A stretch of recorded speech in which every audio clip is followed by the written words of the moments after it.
Well, hello everyone. It's so nice to be here talking about education tonight and to be part of a TED Talk event. I have a vivid memory from a long time ago, from the days when I first started out in education, and my two boys were young. They're now full-grown men into their adult lives and creeping towards midlife, actually.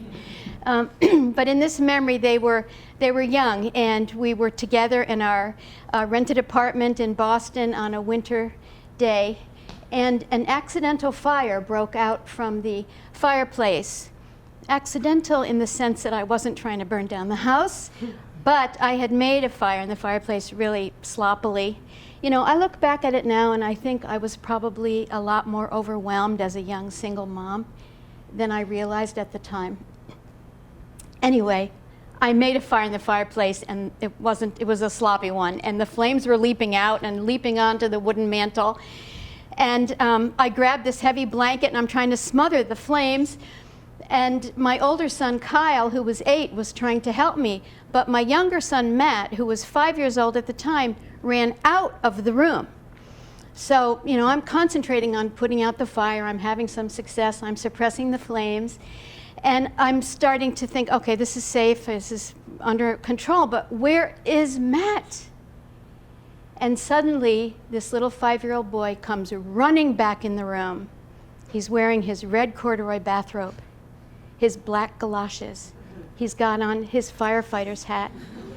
He's got on a sea diver's mask that came from his dress-up box, and he's got a little piece of rubber tubing, and he's spraying it towards the fireplace. It's connected to nothing, just a little thing this big, and he's like pointing it at the fireplace.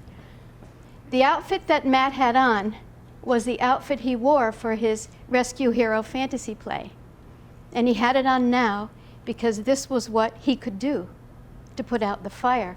A little boy in a rescue hero outfit is a hero in that moment.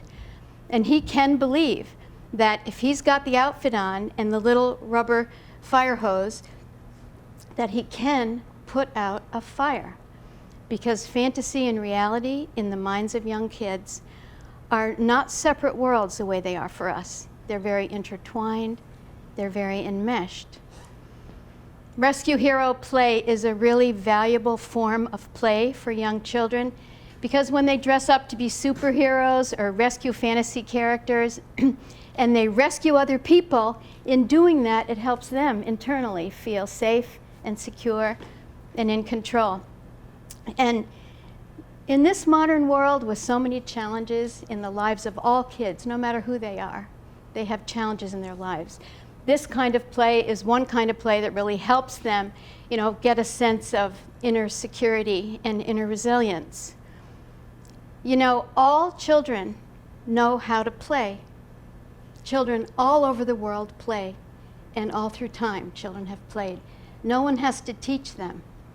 Playing is as natural to kids as walking and talking, and it's just as essential to their healthy growth.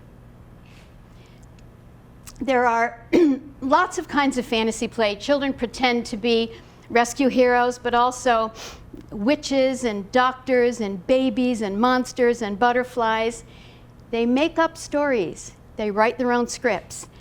They take elements from their own life experience. They mix them together with their imagination, and they come up with these original stories that are incredibly creative. And often the stories that they make up involves something that they need to work on, that, you know, they might feel challenged by, or something they're confused by, and they work out an understanding and make sense of things as they play.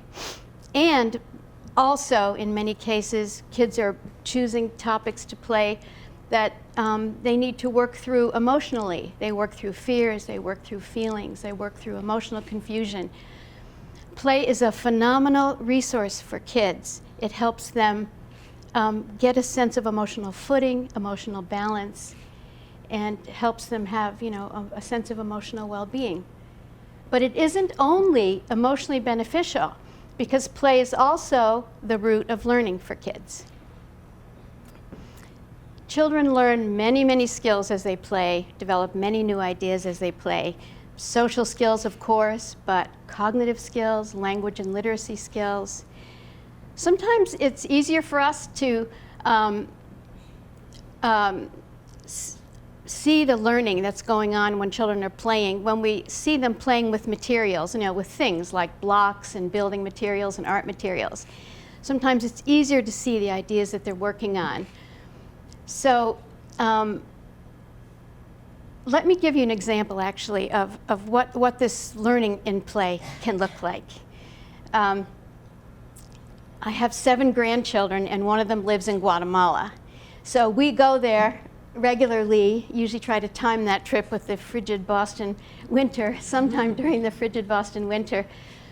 And it's such a beautiful country. And some people know that, I guess. But anyway, we had just gotten down there the day before. My grandson, Jake, who lives there, had just turned 4. And Doug, my husband, and I were taking him to the local park. So we go to the park. He lives in a lakeside community in the Central Highlands. And a lot of people get around by boat. So there are tires that they use on the boats and that they use on the docks. And someone had left them in the park for the kids to play with. So we get to the park. We're kind of jet-lagged and on the sidelines. And Jake is starting to play happily by himself. He's picking up the tires. He's this little square to the ground Mayan kid, and he's picking up these tires that are more than half his size and starting to haul them across the park. So he's walking over to one side of the park that has this slide that has 3 sides, 3 slides, a slide on each side. Sounds like a tongue twister. And he's starting to take the tires over there. So I look over, and I see, gee, that's interesting. There he is. He's lining up the tires underneath one of the slides. That's curious. So a little while later, I look over, and not much time had elapsed. I think I'd closed my eyes for a minute with jet lag. I look over, and he's sitting on top of the 3-sided slide, smiling, and I see, wow, look at what's underneath. He's made 3 sets with 4 tires in each set. Interesting, I think. So I say to myself, that's not a random arrangement. He didn't just carry the tires over there and put them in a lump underneath the slides. No, he's got some kind of a plan. So he climbs down from the slides and starts to take apart this creation that he's made, because for little kids, process is really what matters. They don't cling to product. Remember that. And so he starts to haul the tires across the park again. And he's carrying them. I mean, it's funny to watch. He's a little guy, and they're great big tires. And he's working hard because he's carrying as many as he can. He's coming back. He's carrying more. And another little boy shows up in the park who looks about Jake's size and jumps right in with him and starts hauling the tires with him. Isn't it amazing, actually, how little kids just connect so spontaneously and naturally with each other? They're so present with each other so easily. They don't have the inhibitions and the fears and things that set in with age. It's really nice to see that synchrony that just can happen for them. So they start carrying the tires around the park. They're laughing, they're speaking Spanish, they're hauling the tires over to the whole other side of the park where there's a single slide, just a 1 slide, and they're doing something. I mean, they're very involved, and they're doing this project together. They're speaking Spanish too fast for me to understand because I'm still working on my Spanish. And I look over a little while later, and this is their arrangement. So I say to myself, again, it isn't random. What do I see there? I see 2 sets with 4 tires each, and then a tire matched to each remaining leg of the slide. Things like this happen in our lives every day with children. But, and a lot of times we don't even notice, and so be it. But what are they doing, I say to myself? They're working on sets. They're working on ordering things. They're working on matching things. They're actually expressing concepts in action. What concepts? Classification, making sets. Seriation, ordering things. One-to-one correspondence, matching them up. And you know what? Children all over the world work on these same ideas. Why? I mean, children do it in different ways. They do it with different materials. But why is it that children everywhere do these same kinds of activities? It's because these activities lead children to understand number. Now, we can say to a child, "What is this?" And she can say, "4." Well, that's the name of it. But it's not the concept of it. And you can have 4 tires, 4 pennies, 4 elephants, and those groups of 4 things all look incredibly different. In order to understand that they're all 4, we have to abstract the idea of 4 out of the groups of things and think about the 4-ness of them all, that they have in common. That's a very complicated idea, and it takes a child many years to figure it out. It took all of you many years to figure it out as a child. So the name of the number and the concept of the number are not the same thing. You can direct teach the name of the number easily. You can sit kids down and teach them, that's 4, that's 5, that's 6. It's simple. You just show them the symbol and teach them the name. Not really difficult. But for them to understand the concept of 4, that's something they have to build over time, that they have to build in their own mind. It's a kind of understanding that has to develop in the mind as a result of experience and activity and interaction. It's not something that can be directly taught. It's much more complicated than the simple naming of the number.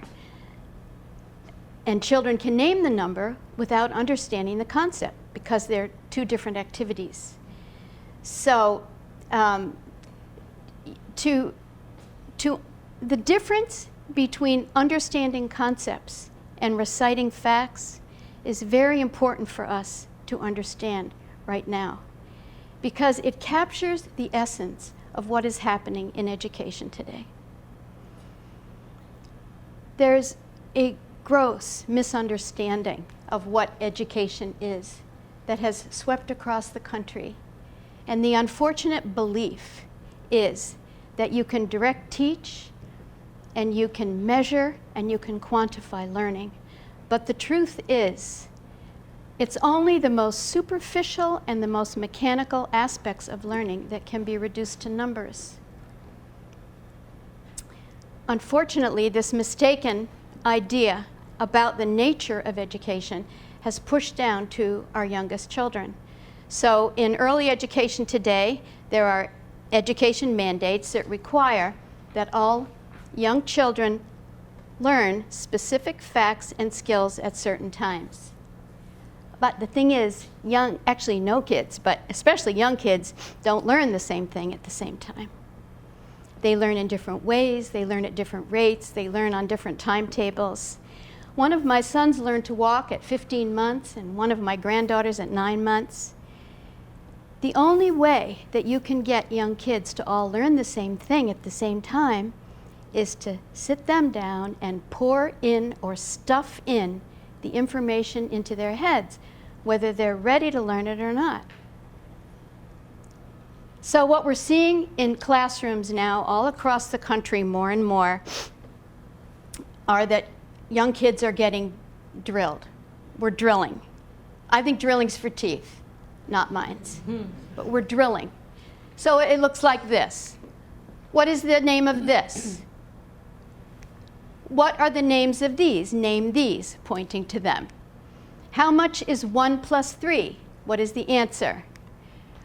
What are the names of these? Count to 100 by ones. Count to 100 by tens.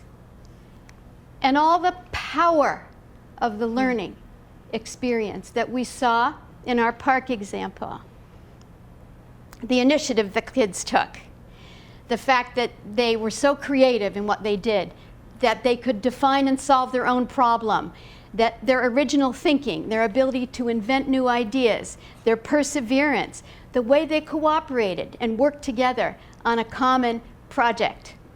All these amazing capacities that children bring to us in education are cut out when we drill and grill them. And when we take the natural and powerful capabilities that children have out of the education equation, we take the love out of learning. We take the joy out of learning. And we take it out for children, but we take it out for teachers too. Because the great craft of teaching involves knowing how to harness those amazing capabilities children have for the purpose of helping them learn in school. We have a dramatic disappearance of play in early childhood classrooms all over the country. It's happening more and more. Both kinds of play, the make-believe play, fantasy play, and the hands-on play with materials, are both disappearing from classrooms from all kinds of communities, but it's by far the most extreme in our poorest communities. Why? Because in those communities, the programs depend on public funding, and the education reform mandates are most rigidly enforced.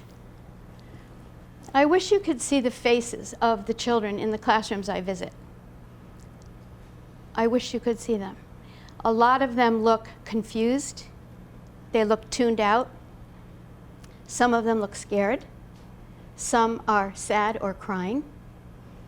Many of them have already learned a sense of failure. Because when you have right answers and wrong answers, when there's only one way to solve a problem, then you get it right or wrong, and you're a winner or you're a loser. I feel a lot of anguish for the children that I see in the classrooms I visit. They try so hard to adapt themselves to the unfit approaches that are being used today. They really try to learn the information that the teacher tells them they're supposed to know. But their spirits retreat.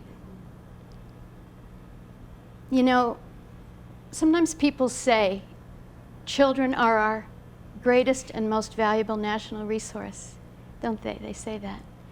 But you know, the resources are inside of them. And what we have to do is we have to figure out, how do we create an education system in this country that nurtures and develops and builds onto the magnificent capacities that children bring with them when they come to school. Thank you for listening.